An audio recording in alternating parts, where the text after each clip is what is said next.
Mga hinintay ko't minamahal na mga kapatid, nakatayo na ba kayo sa dulo ng isang malaking sandali? Ngunit nararamdaman na lang na gumuho ang lupa sa ilalim ng inyong mga paa kapag nararamdaman ninyo na may darating na hindi pangkaraniwang pangyayari. Lalong lumalakas ang mga bagyo, nagiging mapanganib ang daan, at may mga bulong na nagsasabing naligaw na kayo. Ngunit pakinggan ninyo ako ngayon. Hindi ito ang oras para sumuko. Ito ang sandali para itaas ang inyong mga mata at makita na inihahanda kayo ng Diyos para sa isang pagpapala na higit pa sa inyong pinakamaligayang pangarap. Kapag magbubuhos ang Diyos ng kanyang kabutihan sa paraang magpapamangha sa inyo, hindi niya ito basta ibibigay. Hindi, guguguin niya ang inyong kaluluwa, lilinisin ang mga bagay na hindi na kailangan, pupurihin ang inyong pananampalataya at susubukin ang inyong tibay. Ang bigat na nararamdaman ninyo ay hindi tanda ng pagkatalo. Ito ang pugon kung saan hinuhubog kayo ng Diyos para sa isang hinintay na masyadong malaki para dalhin ang dating bersyon ng inyong sarili. Ngayon, ako, ni Martha Messenger, ay magbubunyag ng 7 banal na tanda na gumagalaw ng makapangyarihan ng Diyos sa inyong buhay. Inihahanda kayo para sa isang tagumpay na magbabago ng lahat. Bago tayo magsimula, hinihikayat ko kayong ibahagi ang mensaheng ito sa isang nangangailangan nito. Maaari nitong paliwanagin ang kanilang landas at baka rin ay baguhin ang inyong buhay. Unang tanda, ang bagyo bago ang bukang liwayway. Kapag parang lahat ay nagkakagulo, kapag nararamdaman ninyo na magbubukas ang isang bagong kabanata, biglang sumiklab ang kaguluhan. Nagtumpok ang mga hamon, dumarating ang mga pag-atake mula sa wala, at nahihirapan kayong labanan ang mga kaaway na hindi ninyo pinili. Hindi ito aksidente, hindi ito malas. Ito ay isang banal na senyales. Gumagalaw lamang ang kaaway kapag kayo ay banta. Kapag nasa dulo na kayo ng paghakbang tungo sa kabutihan ng Diyos, kung mas mabigat ang presyon, mas malapit kayo sa inyong tagumpay. Hindi kayang pigilan ni Satanas ang plano ng Diyos, ngunit susubukan niyang gawing malabo ang inyong puso sa pamamagitan ng pag-aalinlangan, pagkabigo o takot. Umasang babalik kayo bago ang tagumpay. Marahil ay ipinagkanulo kayo ng mga kaibigan o ang mga pinagkatiwalaan ninyo ay nagkalat ng kasinungalingan. Maaring nagkandaugat ang inyong pananalapi at bawat hakbang ay parang lumulubog sa buhangin. Sa mga sandaling iyon, madaling sumigaw ng, "Bakit, Diyos?" Ngunit mas matalino ang manalangin ng, "Ama, ano ang hinintay mo para sa akin?" Sapagkat hindi kailanman hinintay ng Diyos ang isang pagsubok ng walang layunin, tulad ng ginto na nililinis sa apoy, tulad ng mga diamante na ipinanganak sa ilalim ng nakakapanghina na presyon. Kayo ay hinuhubog para sa kaluwalhatian. Ang pakikibaka ay hindi ang inyong wakas.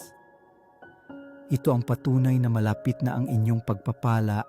Ikalawang tanda, ang pagsasara ng mga pinto, isang banal na pag-redirect.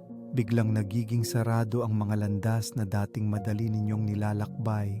Nawawala ang mga pagkakataon na sigurado kayong para sa inyo. Humihina ang mga relasyon at gumuho ang mga plano na binuhos ninyo ng puso. Parang pagkawala, parang kabiguan. Ngunit ito ang gawa ng Diyos. Kapag ilalantad niya kayo, nililinis niya ang mga bagay na hindi na akma sa inyong hinintay. Isinasara niya ang mga pintong patungo sa mga dead end. Pinuputol ang mga ugnayan na magpapapigil sa inyo sa nakaraang lumampas na kayo.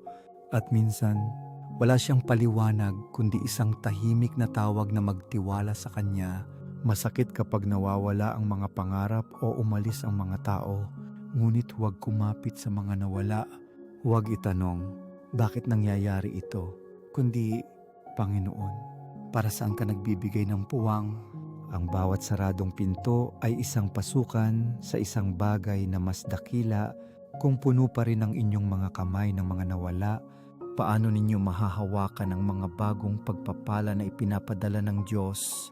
Magtiwala sa kanyang pag-aalis, sapagkat naghahanda siya ng puwang para sa isang ani na mas mayaman kaysa sa inyong naiisip. Ikatlong tanda, isang banal na pagkabalisa, isang paggalaw sa inyong kaluluwa. Maaring pareho ang hitsura ng buhay, parehong tahanan, parehong gawain, parehong mga mukha, ngunit may mali sa pakiramdam. Ang mga kasiyahan na dating nagpapakilig sa inyo ay ngayon ay parang walang laman. Ang mga usapan ay nagiging mababaw. At ang mga hinintay na hinabol ninyo ay parang walang halaga. Sa kailaliman, may bulong na nagsasabing hindi na kayo kabilang dito. Hindi ito kawalang kasiyahan. Ito ang Diyos na ginigising kayo sa kanyang mas dakilang plano. Hindi niya hahintay na manatili kayo sa isang panahon na pansamantala lamang. Itinatanim niya ang isang banal na pagkabalisa. Itinutulak kayo tungo sa layunin na hindi pa ninyo nakikita. Maaaring subukan ninyong baliwalain ito. Kumapit sa pamilyar, ngunit nananatili ang pagkabalisa. Gumugulo sa inyo sa mga tahimik na sandali. Hinimok kayo na maghanap ng higit pa. Ito ang inyong pagpipilian. Labanan at manatili. Kung saan hindi na akma ang inyong kaluluwa o yakapin ang discomfort, na may tiwala na tinutawag kayo ng Diyos sa mas mataas. Hindi kailanman madali ang paglago, ngunit mas mahirap ang pagkapirmi. Hindi kayo nilikha para magpaliit sa mga espasyong masyadong maliit para sa inyong tawag. Kayo ay ginawa para umangat. Ikaapat na tanda, ang pag-alis ng mga tao mula sa inyong buhay, isang banal na paghihiwalay. Ang mga kaibigang inakala ninyong mananatili sa inyong tabi ay lumalayo. Ang mga ugnayang pinahahalagahan ninyo ay humihina at ang mga hinintay ninyo ay nagiging malayo. Masakit ito at maaaring magtaka kayo kung ano ang mali ninyong ginawa. Ngunit hindi ito pagtanggi, ito ang proteksyon ng Diyos. Hindi lahat ay makakasama sa inyong paglalakbay kung saan siya humahantong. Ang iba ay para lamang sa isang panahon at kapag tapos na ang kanilang oras, dahan-dahang inaalis sila ng Diyos upang protektahan kayo mula sa mga hadlang. Ang bagong bersyon ng inyong sarili na hinintay niya ay maaaring magpaalala sa mga komportable sa dating ikaw. Sa halip na lumago kasama ninyo, maaring piliin nilang umalis. Hayaan silang umalis sapagkat nagbibigay ang Diyos ng puwang para sa mga naaayon sa inyong hinintay.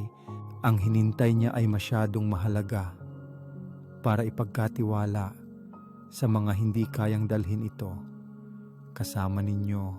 Ikalimang tanda, ang pagdating ng mga hindi pangkaraniwang kumpirmasyon, mga banal na bulong mula sa Diyos. Biglang nagkakasundo ang mga mensahe na may kakaibang katumpakan, isang sermon, isang usapan, isang kanta. Lahat ay umaalingaw-ngaw ng parehong katotohanan, gumagabay sa inyo pasulong. Iniisip ninyo ang isang matapang na hakbang at lumilitaw ang mga tanda sa lahat ng dako. Hinimok kayo na magpatuloy. Ang mga salita ng isang estranghero ay nagkukumpirma sa kung ano ang gumugulo sa inyong puso o isang tahimik na kapayapaan ang bumabalot sa isang desisyon na laban sa lohika. Ang mga panaginip ay parang buhay. Ang mga pangitain ay nananatili. Ang mga ideya ay sumisiklab na may banal na kalinawan. Hindi ito mga pagkakataon. Ito ang Diyos na nagsasalita ng direkta sa inyong kaluluwa. Alam niya na darating ang pag-aalinlangan, kaya't paulit-ulit niyang ipinapadala ang mga tandang ito hanggang hindi ninyo maikakaila ang kanyang boses. Ngunit kailangan ninyong makinig. Kung masyado kayong abala para mapansin, masyadong abala para makita, maaaring makaligtaan ninyo ang direksyong hinintay ninyo sa panalangin. Kapag dumating ang mga kumpirmasyong ito, yakapin ninyo, magpasalamat sa Diyos at kumilos sapagkat ito ang kanyang paghahanda para sa tagumpay na darating. Ika-6 na tanda, ang pagsubok sa inyong pananampalataya, isang apoy ng paglilinis. Kapag magpapala ang Diyos ng malaki, ang inyong pananampalataya ay humaharap sa mga pagsubok na yumanig sa inyong kaibuturan. Gumuho ang mga plano, nagkakandado ang mga relasyon, nawawala ang mga pagkakataon, at ang takot ay bumubulong na lahat ay nawala. Maaaring pagdudahan ninyo ang presensya ng Diyos, ang kanyang layunin, kahit ang kanyang pag-ibig, ngunit hindi ito parusa, ito ay paghahanda. Inalis ng Diyos ang mga bagay na hindi maaaring pumasok sa inyong susunod na panahon. Tinuturuan kayo na magtiwala sa Kanya kapag hindi nakikita ang landas. Ang tunay na pananampalataya ay nagniningning, hindi sa kalmadong dagat, kundi sa nagngangalit na bagyo. Kapag nabigo ang lohika, kapag sinabi ng mundo na sumuko, ngunit naniniwala pa rin kayo, ang tanong ay, guguho ba kayo o tatayo? Alam na ang Diyos ay makapangyarihan. Pinapanood niya kung paano ninyo nilalakbay ang panahong ito. Sinusubok kung mananatili kayo sa Kanya. Kahit walang saysay ang lahat, kung mananatili kayong matatag, lalabas kayong handa na dalhin ang bigat ng Kanyang pagpapala. Ikapitong tanda, ang pagdating ng mga hindi inaasahang pagkakataon, mga banal na pintong bumubukas, pagkatapos ng mga taon ng saradong pinto at hindi nasagot na mga panalangin, biglang lumilitaw ang mga pagkakataon na parang mula sa wala. Dumarating ang mga tawag ng hindi inaasahan, nag-aalok ang mga estranghero ng koneksyon, at ang mga landas na hindi ninyo inisip ay nagbubukas sa harap ninyo. Hindi ito random, ito ang pag-orkestra ng Diyos na inaayon kayo sa Kanyang plano. Kadalasan, dumarating ito sa mga paraang hindi ninyo inaasahan. Hinintay kayo na lumampas sa comfort zone, magtiwala ng higit sa luhika. Ang pagpapala ay hindi lamang sa pagkakataon kundi sa inyong tapang na yakapin ito.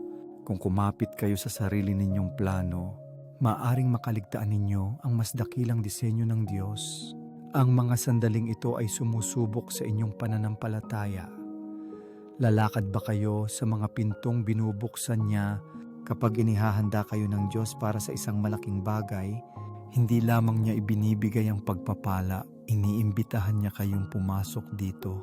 Mga kapatid, ang mga hamong ito, ang mga saradong pinto, ang pagkabalisa, ang mga pag-alis, ang mga kumpirmasyon, ang mga pagsubok, at ang mga pagkakataon, hindi ito mga hadlang, kundi mga banal na paghahanda. Hindi kayo iniiwan ng Diyos. Inilalagay niya kayo sa tamang posisyon. Ang mga balakid na hinintay ninyo ay patunay na malapit na ang inyong tagumpay. Kapag ang apoy ay parang hindi na makayanan, kapag nagsasara ang mga pinto, kapag nag-aalinlangan ang pananampalataya, magpakatatag kayo. Hinuhubog kayo ng Diyos upang maging isang hinintay na kayang dalhin ang Kanyang pinakadakilang mga pagpapala, kaya't manatiling matatag, magtiwala sa proseso, at hayaang magningning ang inyong pananampalataya, sapagkat kapag gumagalaw ng makapangyarihan ng Diyos, tinitiyak niya na handa kayo hindi lamang para tanggapin, kundi para matapang na pumasok sa layunin at hinintay na inihanda niya para sa inyo. Ibahagi ang mensaheng ito. Maglakad sa Kanyang liwanag at hayaang ang Kanyang gawa sa inyo ay magbigay inspirasyon sa iba na hanapin Siya. Nawa ang Kanyang kapayapaan at lakas ay maging sa inyo magpakailanman. Amen.